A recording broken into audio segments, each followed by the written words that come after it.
Good morning. Welcome to Brewing Happiness. Grab your cup of favorite brew and let's just have a conversation, right? Well, I had a lovely weekend. I had a lovely weekend with my brother this weekend. He visited. We had some disappointments happen. We thought we were going to get a party together and, everybody got their own business and things just didn't come together to a party. Disappointment. Kind of happens to everybody, doesn't it? Ever tried, ever failed, no matter. Try again, fail better. Samuel Beckett said that. Because disappointment is inevitable. It hurts sometimes a little bit, sometimes a lot. It can even, drag you down into a funk. It's a part of the human experience. If you're a human, you have experienced disappointment because nobody gets everything that they want, right? That's just not realistic. Someone said, expectation is the root of all heartache. And indeed, some disappointments come from, how about unrealistic expectations, right? Insanely ambitious expectations.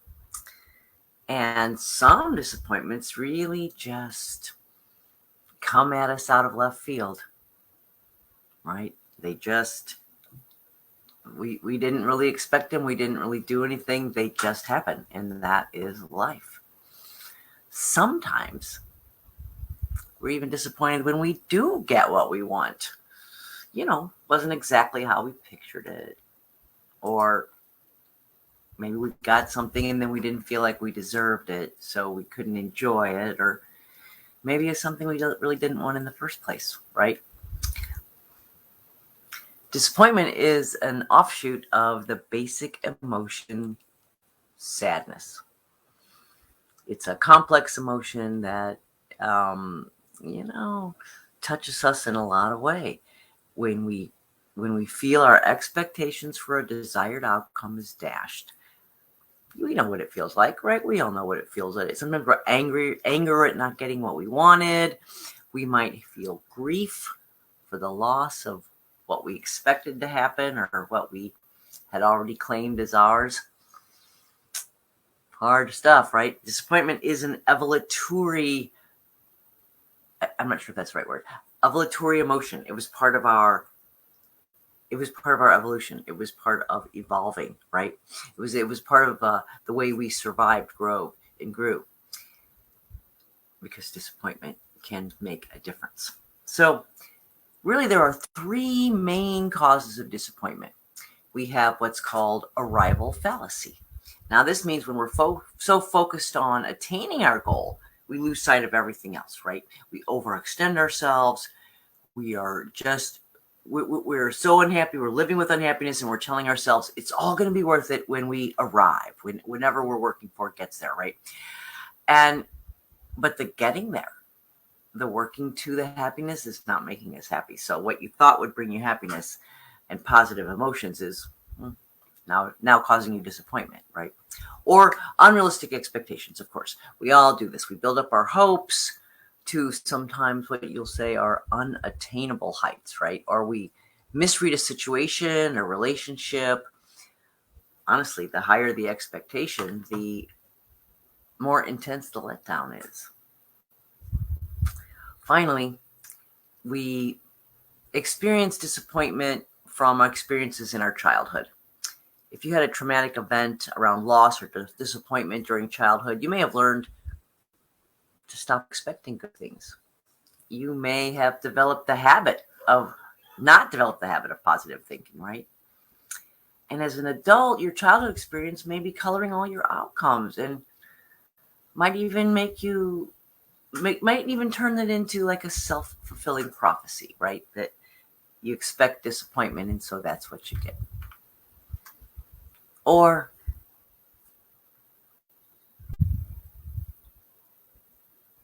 how we cope with things is often, how we cope with disappointment is often a defining moment in our lives, right? How we respond is often influenced by our early years and our upbringing. If you had parents who expected perfection, disappointment, right? Or they were very critical. Or maybe you had parents who didn't comfort you when you experienced some kind of a disappointment, right? Didn't help you, teach you how to use that and turn it around. Didn't lift you up or show you how to, get back on the bike. But how we deal with disappointment actually sets the tone for what happens next in our lives, right? Some respond by then not setting their goals too high, right? Sometimes disappointment is so overwhelming and crushing that people respond by not trying anymore, not trying to achieve, not setting goals, or setting their goals so low that, there's no chance of disappointment. Others become overachievers. And I failed at that, and then their whole life is about proving themselves because of that original disappointment experience.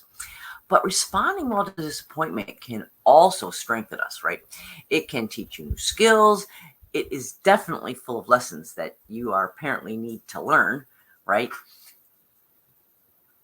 And these are lessons that maybe we wouldn't have learned without this letdown.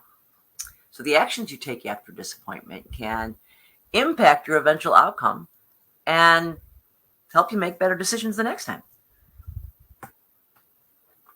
And while disappointment feels lousy, and it is no fun, and no one is here to tell you that it is, it can only be thought of as a data point, right? New information that's to be evaluated and analyzed and helps to yield more understanding. So let's take Winston Churchill for an example. Early in his career in the disastrous First World War military campaign called the Gallipoli, he was forced to resign his position as the First Lord of the Admiralty. He'd come up with this plan to send the fleet through the Dardanelles Strait to capture Constantinople, Istanbul today.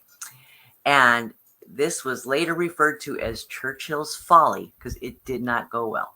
He hoped it would cause Turkey to quit the war and yay for his size, but it didn't go well. Tens of thousands died. Churchill was disgraced, and he was actually demoted.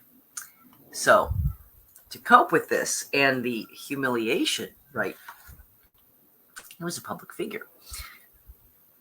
A lot of people knew and were talking about his mistake and So, Churchill focused his attention and his energy away from politics. He became an infantry officer, went to fight in France, and while he was out of the spotlight, he used that time to, think long and hard about what happened, what it taught him, what he learned about dealing with life's challenges. And at first, though, it was overwhelming. He called it his black dog of depression.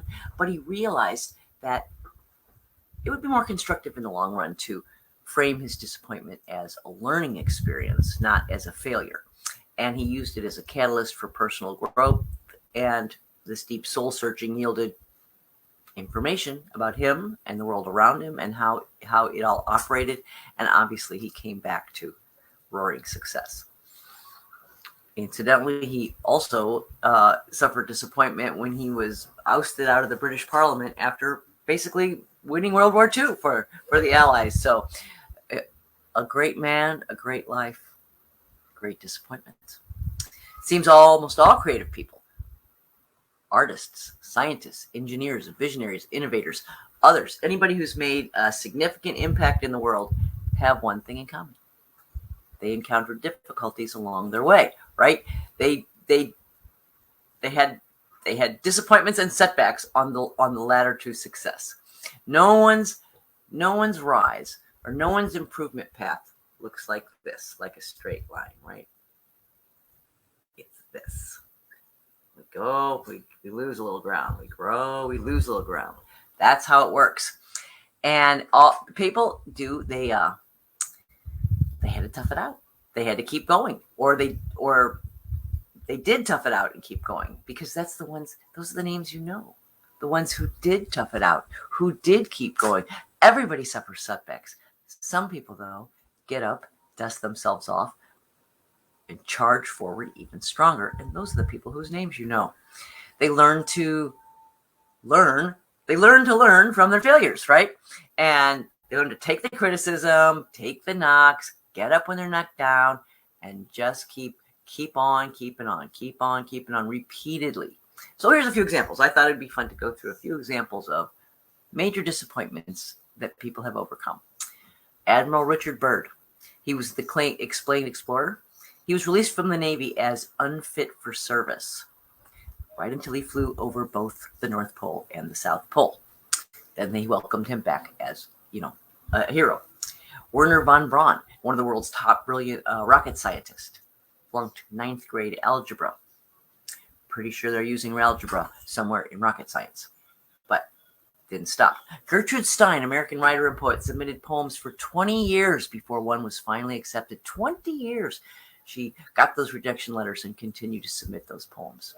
Leo Tolstoy, War and Peace, flunked out of college. Enrico Caruso, the acclaimed Italian tenor, was told by his music teacher, "You can't sing, you have no voice at all. Get out." Sigmund Freud was booed, vigorously booed, when he first presented some of his out there ideas to his contemporaries in Europe. But he didn't let that stop him, right? Took that information, turned it around. Henry Ford failed and went broke 5 times before he was actually successful. Now, I think we all know the story of J.K. Rowling, right? The famous author of Harry Potter was on welfare and a single mom when she began writing her famous series, right? She went from welfare to being one of the richest women in the world in 5 years because of her determination and a little talent and skill and maybe some luck. But, Walt Disney. Walt Disney was fired by a newspaper editor who told him he lacked imagination and he had no good ideas. Walt Disney, right? His first animation company had financial issues. He had to dissolve it, ate dog food to survive, and he actually failed a few more times before successfully opening Disney Studios. Charles Schultz. We know Charles Schultz of Charlie Brown and Snoopy fame, right? Charles Schultz was rejected by his school's yearbook staff, and he was turned down for a job as a cartoonist at Disney Studios. So imagine, I'm not good enough for Disney. You could take that and decide you weren't good enough for anything, or you could just keep doing what you're doing. Right? John Creasy, English crime and science fiction writer, got 752 rejection slips before he published 600 novels. 600 novels. Jack London, one of my favorite authors. Jack London, American author, writer, journalist, famous for Call of the Wild, received 600 rejection slips before he sold his very first story. Imagine that. Can you imagine continuing and believing in yourself so much that you kept going after you were told no 600 times? I get to cry a little bit. These things make me emotional. JFK. You remember him, John F. Kennedy, President John F. Kennedy, right? He graduated at the bottom of his class at the famous Quaid School in Connecticut. The headmaster wrote a letter to his parents saying he was disorganized, he was too casual, and he couldn't get serious about anything. Steven Spielberg dropped out of high school, and then he applied to film school 3 times and was turned down. "We don't want you. You can't make movies. Get out." He said, "Okay." Colonel Sanders, right? Harlan Davis Sanders, famous chicken recipe, rejected over 1,000 times before a single restaurant decided to accept it. I don't know about you, but these are very inspiring stories to me. These are very important to tell us that not to give up, not to lay down, not to let that disappointment define us or stop us. So, how do we use disappointment to our advantage? Right? How do I say, how can I be Winston Churchill and take my giant disappointment and turn it into huge success? Well, for one thing, simply having disappointment tells you a couple things, right? It means you're passionate about something. You care enough to care. You care enough to be disappointed. The fact that your expectation missed the reality of the outcome just means that you were brave enough to show up in the first place and have those ambitions and those expectations. You tried something. Yay! It's an opportunity for growth, right? If you acknowledge that no matter what you thought you deserved, in most cases, what you got was truly what you deserved, right? And then you can align that, and that can help align expectations with your reality. And then finally, disappointment makes us stronger, right? More resilient. Studies after study after study show the benefits of adversity in our lives. It includes greater mental fortitude, right? Increased emotional intelligence, clearer thinking, a stronger stance against negative thinking. So going through adversity, having disappointment, getting knocked down and getting back up, every time makes you stronger, makes you better. So it wasn't for nothing. It wasn't so you could feel lousy. It wasn't so somebody could prove to you that you didn't have what it takes. That's not what disappointment's all about, is it? So how do we deal with it effectively? So here's a little 5-step process on dealing with disappointment. Let me know. What do you think? Do you ever get disappointed? Is it ever discouraging? Is the thought of thinking of disappointment or thinking of discouragement or thinking of failure as a lesson to be learned? Shift perspective in your head a little bit so we don't see it as a failure. I'm a loser. I didn't succeed. I mean, yes, we think those things. Yes, we're going to think those things, and we're not going to stop thinking those things. But can we get past that, right? Can we move that to, where's the lesson? What have I learned? How can I improve? So here's the 5-step process. Number 1, let it out. Feel it. As we always say, when you got horrible emotions, you need to just sit with it. Acknowledge that it's not fun. It sucks. Maybe confide in a friend or a family member, right? Or maybe if you don't want to do that, you channel it through journaling or art, or you take a long run or a walk. Or the point is, feel what you're feeling and then let it go. Feel it for however long you feel is appropriate, and then let it go and move on. Sometimes I like to set a timer. I'm gonna feel this way for an hour. I'm gonna feel this way for 5 minutes, and then I'm busy. I got things to do. It really helps. Research shows suppressing our emotions is one of the biggest hindrances in personal growth. So we don't want to pretend like disappointment didn't happen, or pretend like, no big deal. I wanted this thing forever and I didn't get it. And hey, not real. But get some perspective. This is where we're talking it out with someone can help, right? Getting someone else's input. Did I misread this? Am I having some unrealistic expectations? Did I make some assumptions that I shouldn't have made? Sometimes we need some outside perspective to kind of see how things really are, right? Get a reality check for how we perceived it. But then, third, know your own heart. Balance that external input with what you know in your inner wisdom. Disappointment can attack our sense of self, right? We have too many disappointments, it can really skew us into believing that's the way the world works. So it's important to know your own core values and principles and examine why. Examine your whys. Examine, why am I doing this? To help you keep getting up, keep going at it 600 times, 1,000 times before you're successful. And then practice self-acceptance, right? Don't brood on these negative experiences. They happen and they're no fun. But fretting or holding on to it forever is just not going to help. The variables here is time. No one's expecting you, like I said, to just bounce back immediately or act like it didn't matter or blow it off without any thought. That's not the answer here. Scarlett O'Hara, I'll think about that tomorrow. No. But once you have given yourself some time, it's time to jump back in. Start again. Really dig in. Look through what happened. Look through the situation. What can you learn? What lessons are being brought to you right then? The truth is, disappointments are going to happen. Large and small. Some we deserve, some we don't. In the course of your lifetime as a human being, that's what's going to happen, is you are going to be disappointed. So, first of all, just know part of life, right? That makes it's not unique to you. It's not something, it's not something, well, maybe it is, but it is not a unique experience. Everybody has disappointments. They come and they go. Some points of life have more disappointments than others, right?